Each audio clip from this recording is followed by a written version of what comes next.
وعلى آله وأصحابه الذين هم بحور العلم والحكم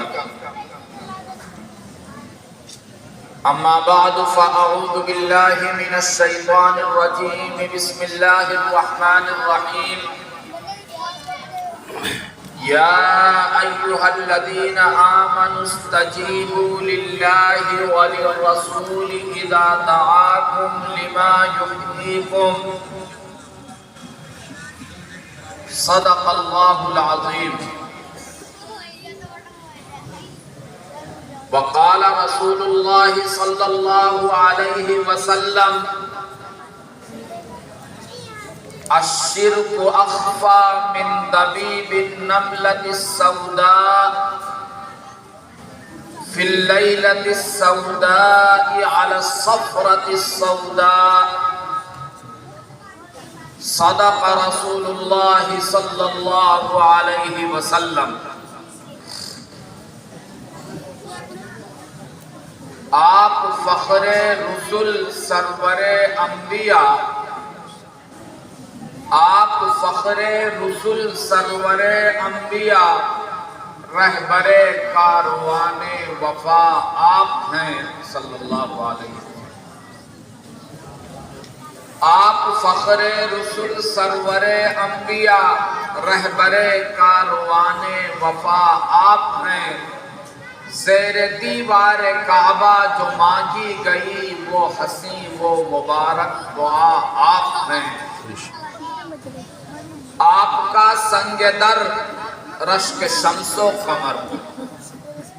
آپ کا سنگ در رشک شمس و قمر، مصدر رحمت کبریا آپ ہیں۔ میرے ایمان کی ابتدا آپ ہیں، علم و عرفان کی انتہا آپ ہیں۔ آپ ہی فاتح باب عدنان ہیں، آپ ہی فاتح باب عدنان ہیں، آپ ہی شافع یوم میزان ہیں۔ آپ ہی فاتح باب عدنان ہیں، آپ ہی شافع یوم میزان ہیں۔ جب کوئی بھی کسی کے ناکام آئے گا اس گھڑی آخری آسرا آپ ہیں۔ ہو درود آپ پر، ہو سلام آپ پر، ہو درود آپ پر، ہو سلام آپ پر، آپ کے سارے احباب و اصحاب پر، ہو سلام آپ پر، آپ کے کام پر، اپنی امت کی دل کی جلا آپ ہیں۔ درود پاک پڑھنے اللہم صلی علی محمد النبی الأمی وعلی آلہ واصحابہ وبارک وسلم تسلیما کثیرا کثیرا۔ اسٹیج پر رونق افروز گرامی مرتبت حضرات علماء کرام، ناظم اجلاس، میرے دینی اور ایمانی بھائیوں،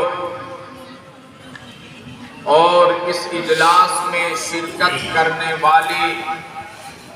میری ماؤں اور بہنوں،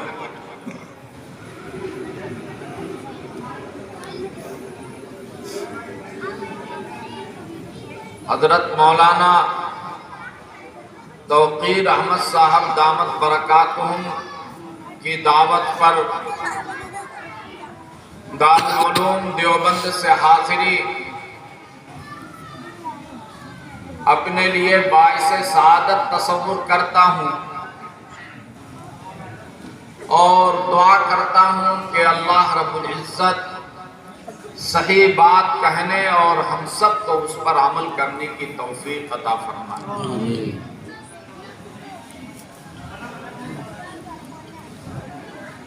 حضرات گرامی،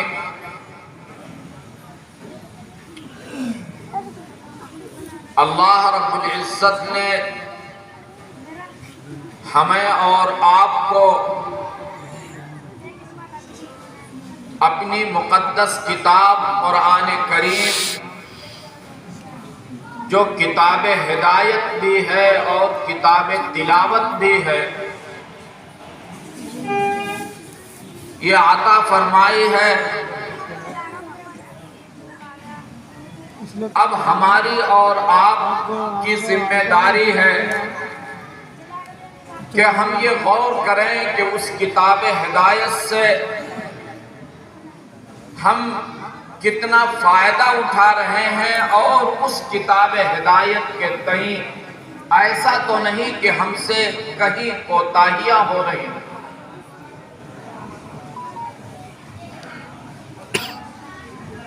جو کتاب مقدس اللہ رب العزت نے ہمیں اور آپ کو عطا فرمایا ہے، آقائے نامدار تاجدار بطحہ جناب محمد الرسول اللہ صلی اللہ علیہ وسلم کا ارشاد ہے، ان ھذا القرآن احب الی اللہ من السماوات السبع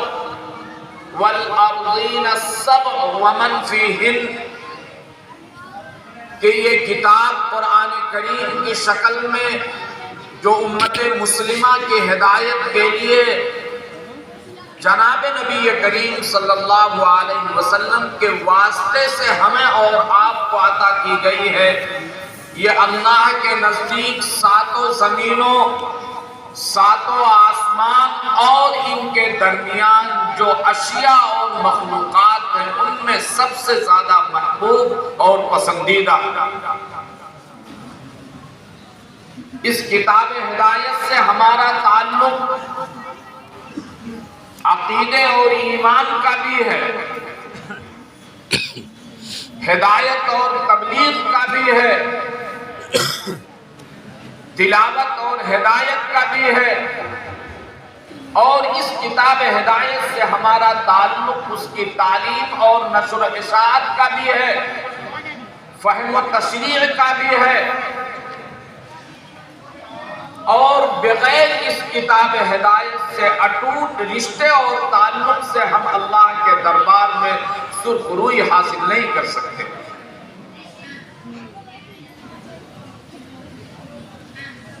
اس لیے میرے محترم بزرگوں اور دوستوں،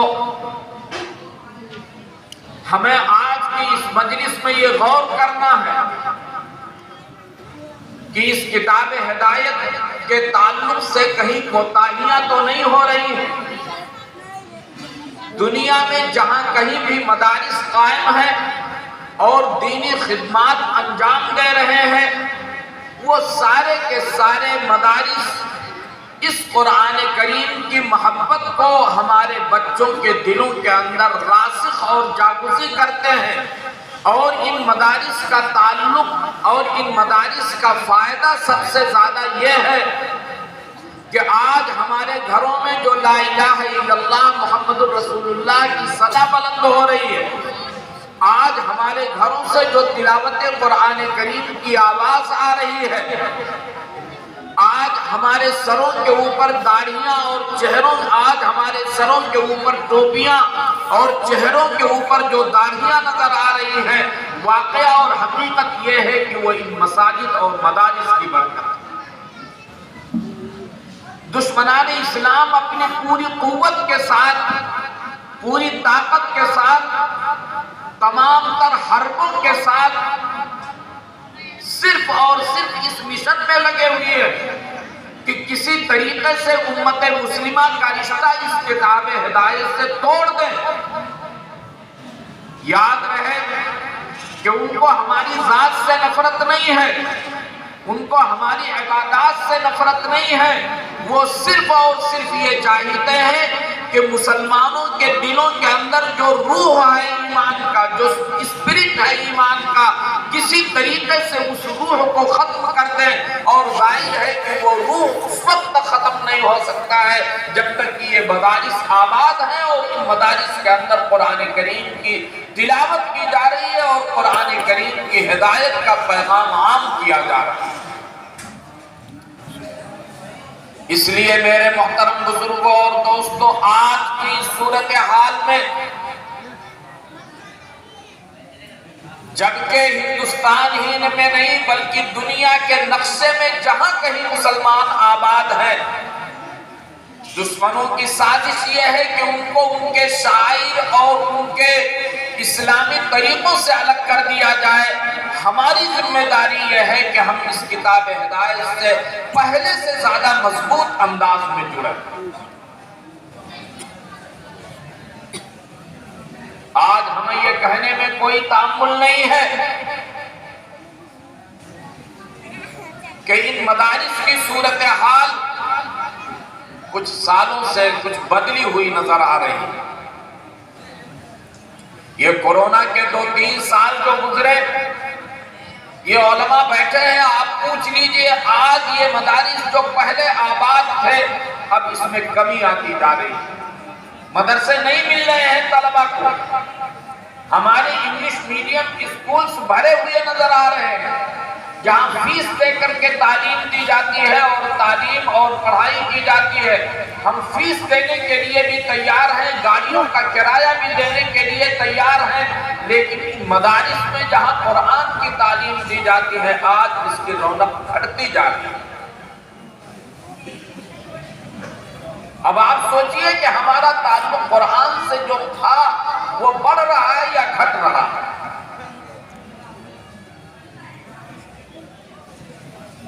ہم یہ نہیں کہتے ہیں کہ آپ اپنے بچوں کو اعلیٰ تعلیم نہ دیں،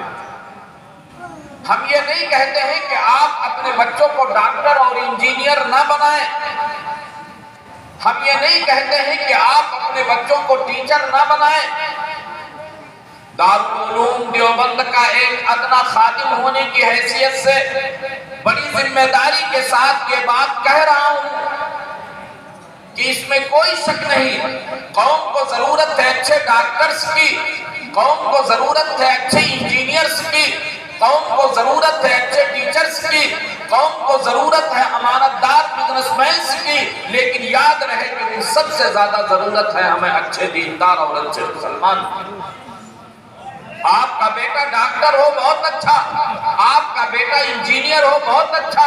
آپ کا بیٹا ٹیچر ہو بہت اچھا، آپ کا بیٹا بزنس مین ہو بہت اچھا، لیکن میرے محترم بزرگوں اور دوستوں یہ بات یاد رہے، یہ پیغام ہے، یہ میسج ہے دارالعلوم دیوبند کا، آپ سب کا، پوری امت مسلمہ کے لیے کہ آپ اپنی اولاد کو ان مدارس کے علماء کے سامنے، ان چٹائیوں پر بیٹھنے والے بوریا نشین علماء کے سامنے سے ان بچوں کو ضرور گزاریے تاکہ انہیں قرآن کی صحیح تعلیم اور بنیادی تعلیم مل جائے، انہیں حلال اور حرام کی تمیز ہو جائے اور ان کے ذہن اور دماغ میں اسلام اس طریقے سے رچ اور بس جائے کہ دنیا کے جس محکمے کے اندر بھی رہے،